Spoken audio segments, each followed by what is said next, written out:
Avengers Endgame is a love letter of a blockbuster, paying tribute to the decade-plus of films that came before it in inventive and exciting ways. A true three-ring circus of Marvel mania, full of characters from every part of the MCU. Here's a breakdown of the characters with more meaning than you may have realized.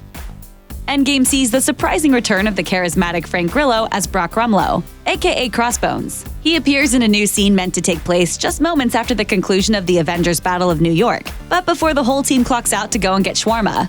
In his Endgame scene, Grillo is still a couple years away from exposing himself as a Hydra lackey, still sporting his pretty face before the events of the Winter Soldier left him a burned-up, vengeful supervillain. While he was talked up as a main antagonist of Civil War, his fate there was mostly to be used as a hand grenade for Scarlet Witch. While he never reached his full potential in the MCU, Crossbones is a recurring nemesis for Captain America and Marvel Comics. But in the movies, he was promptly leapfrogged and sidelined in favor of bigger and better foes.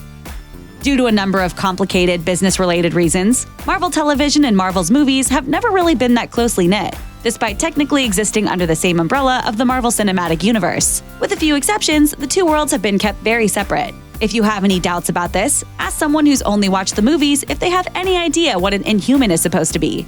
It's a situation that makes the appearance of Edwin Jarvis in Endgame all the more surprising. Edwin is the butler of Howard Stark and the sidekick to Peggy Carter. But unlike his co-lead who was first introduced in the movies, he's never before made an appearance in the movies of the MCU. Aren't you coming? I thought I might sit this one out, actually.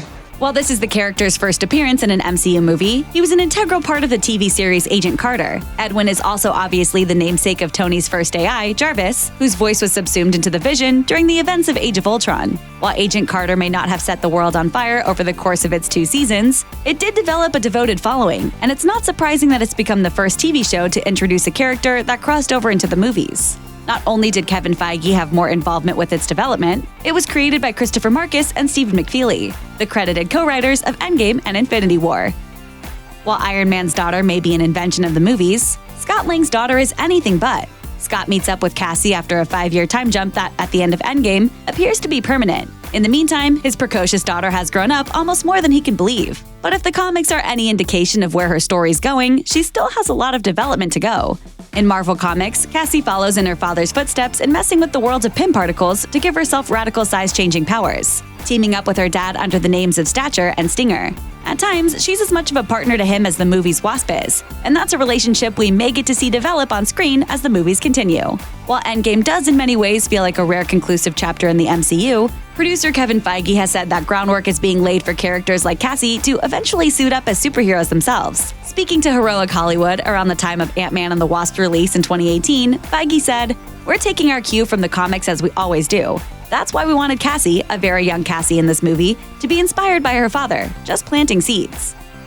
Now here's someone who could have come in handy in the fight against Thanos. In case you haven't seen Doctor Strange or just plain forgot about it, the Ancient One is a character of major power and importance, preceding Stephen Strange as the Earth's Sorcerer Supreme. She shows up as the Keeper of the Time Stone in Greenwich Village's Sanctum Sanctorum during the events of the Battle of New York, tracked down by Professor Hulk in the hopes of getting her to hand over her nice necklace. In addition to revealing that Marvel's sorcerers were indeed around to help out during the Chitauri invasion, at least in their neighborhood of New York City, Hulk's encounter with the Ancient One reveals that she has always known she would meet and be replaced by Stephen Strange, who at the time of the Battle of New York is still a practicing surgeon. Why she later claims in private conversation not to want to train him during the events of Doctor Strange is just one of many little nitpicky inconsistencies that Endgame's time travel story gives rise to. But considering how nice it was to see this character again, we can deal with a spare plot hole or two. He reminds you of Caecilius. I cannot lead another gifted student to power, only to lose him to the darkness. It is possible that you were too distracted by the sounds of weeping to really notice who was attending the funeral of Tony Stark. The bittersweet affair reunited a number of members of the MCU's deep bench, including one slightly less familiar face, a grown-up version of Tony's potato gun shooting pseudo-sidekick Harley, who last hung out with Tony during his lowest moments of Iron Man 3. As the events of that movie detailed, Harley is another kid with daddy issues whose family life leaves something to be desired, much like Tony Stark himself, or his other surrogate son, Peter Parker. But Harley doesn't have the salve of a billion-dollar fortune or some overpowered superhero skills to take the edge off his shoddy home life. All he's got going for him is some witty Shane Black dialogue and an admirable resilience to Tony's savage put-downs. Which happens, dads leave, no need to be a do better. At the time of Iron Man 3's release, some thought Harley might himself grow up to assume some sort of Iron Man adjacent mantle, a la War Machine. While calls for that have pretty much faded among the fan base, it's still nice to see an older version of the character pop up to pay respects to the hero who was Iron Man. We wonder if he's getting anything from Tony's will. Jasper Sitwell is perhaps nobody's favorite character in the MCU, but he's been around since nearly the beginning. In the MCU, Sitwell eventually reveals himself to be on the Hydra take, an allegiance which was reflected in Endgame after the Battle of New York. It just further hammers home the fact that the Hydra infiltrators were in S.H.I.E.L.D.'s business for the long haul. In the comics, Jasper gets to remain a good guy for the most part, only being manipulated onto Hydra's team for a brief while. Instead of being a bargain bin bad guy that most of the Avengers could deal with in a single backhand, he's one of the most accomplished agents of S.H.I.E.L.D. there is, serving as an interrogator for the organization, a right-hand man to Nick Fury, and even taking over as director of the entire organization for a time. In true Super Smash Bros. Fashion, everyone is there for the final battle of Endgame, minus Black Widow and a cool pink robot, give or take. But these absences are partially made up for by the surprise appearance of Pepper Potts suited up in her very own Iron Man-style armor. While she's certainly been in the thick of the action before in the MCU, the CEO of Stark Industries has never been as formidable a player on the battlefield as she gets to be in Endgame. Pepper's arrival into the fray this time isn't some desperation move like the finale of Iron Man 3, which saw her vaporize foes with the help of some volatile extrema serum and Tony's repulsor ray gloves.